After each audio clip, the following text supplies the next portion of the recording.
और सभ्यता पर हमले होते रहे। भारत का जो इतिहास रहा है, इस इतिहास को अगर हम ध्यान से देखें तो हमले पर हमला यह देश सहता रहा है, लेकिन कभी यह ब्राह्मण समाज अपनी संस्कृति और सभ्यता से कभी समझौता नहीं किया। उसने कम खा लिया, भूखे रह लिया, लेकिन कभी समाज ने अपनी संस्कृति और सभ्यता से समझौता करने का काम नहीं किया। और यही कारण है कि आज देश नहीं या विश्व ये मानने को तैयार है कि अगर कोई मिट नहीं सकता और खत्म नहीं हो सकता तो वह नाम ब्राह्मण है, जो न कभी खत्म हो सकता है न कभी कमजोर हो सकता है। लेकिन आज जिन परिस्थितियों और स्थितियों में आज यह सम्मेलन हो रहा है, यह सम्मेलन अगर केवल आपने राजनीतिक रूप से ले लिया तो मैं समझता हूं कि यह भूल होगी। आज उत्तर प्रदेश का लोकतंत्र कहीं ना कहीं खतरे में है। आज लोकतंत्र पर लगातार हमले किए जा रहे हैं। जिनको लोकतंत्र बचाने की जिम्मेदारी दी गई थी, आज वो उन लोगों के साथ खड़े हुए हैं जो लोकतंत्र को कमजोर करना चाहते हैं। भारत जैसा लोकतंत्र और भारत जैसा संविधान, जिसको पूरे विश्व में सर्वश्रेष्ठ माना जाता है, आज कुछ चंद लोग भारत के लोकतंत्र और भारत के संविधान पर लगातार हमला किए कर रहे हैं। भारत की जो संवैधानिक संस्थाएं हैं उनको कमजोर की जा रही है। भारत की रहने वाली 135 करोड़ की जनता को टीवी के माध्यम से और झूठ के माध्यम से कुछ झूठा दिखाए जाने का प्रयास हो रहा है। आखिर ये लोग देश को किस ओर ले जाना चाहते हैं? यह देश कितने संघर्षों के बाद महात्मा गांधी, मंगल पांडे, चंद्रशेखर आजाद, सुखदेव राजभर, ऐसे तमाम लोगों ने अपने प्राणों की आहुति देकर के इस देश का एक मजबूत लोकतांत्रिक व्यवस्था देने का काम किया था।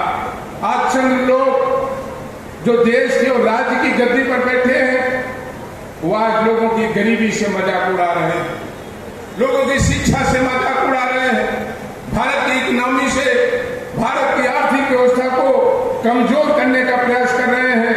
और तो और छोड़िए, जो उत्तर प्रदेश में भी हाल में ही पंचायत चुनाव हुए हैं, याद रखिए साथियों, ये एक घटना नहीं है, ये एक दुर्घटना भी नहीं है, लेकिन पंचायत के चुनाव में जिस तरीके से लोगों के पर्चे फाड़े गए, नामांकन नहीं किए गए, अगर यही व्यवस्था रही तो आज आने वाले दिनों में गांव की पंचायत के लोग अपनी पंचायत का पर्चा भरने जाएंगे और गांव के चौराहे पर उनका पर्चा छीन लिया जाएगा और ये तय करेंगे कुछ चंद लोग कि गांव का प्रधान कौन होगा।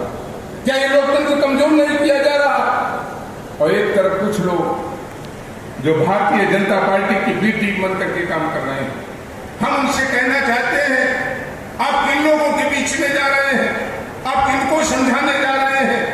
आप उनको समझाने जा रहे हैं जो पूरे देश को, पूरी सृष्टि को ज्ञान देने जाते हैं।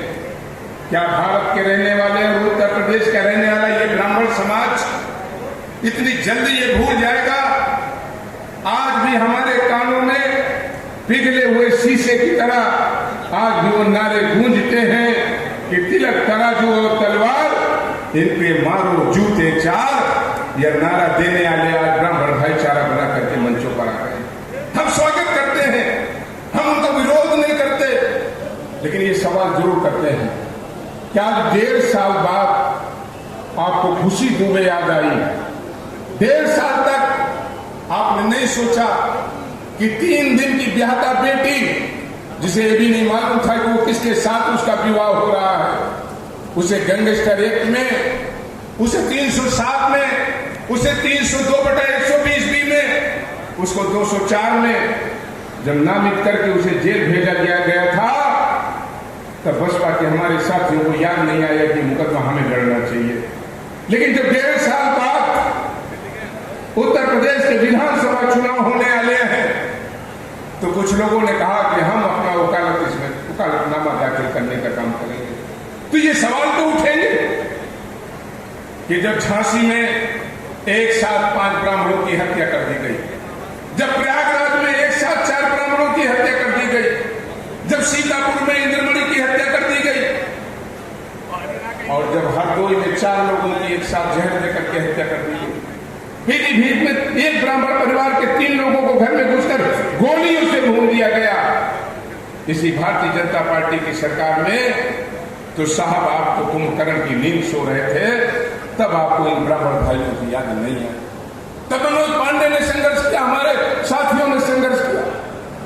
कानपुर में जब महोबा में एक खनन व्यापारी की हत्या एक आईपीएस के इशारे पर कराई गई, तो मनोज पांडे ने धरना दिया, गिरफ्तारी देने का काम किया और वहां के प्रशासन की चूल से चूल हिलाने का काम किया।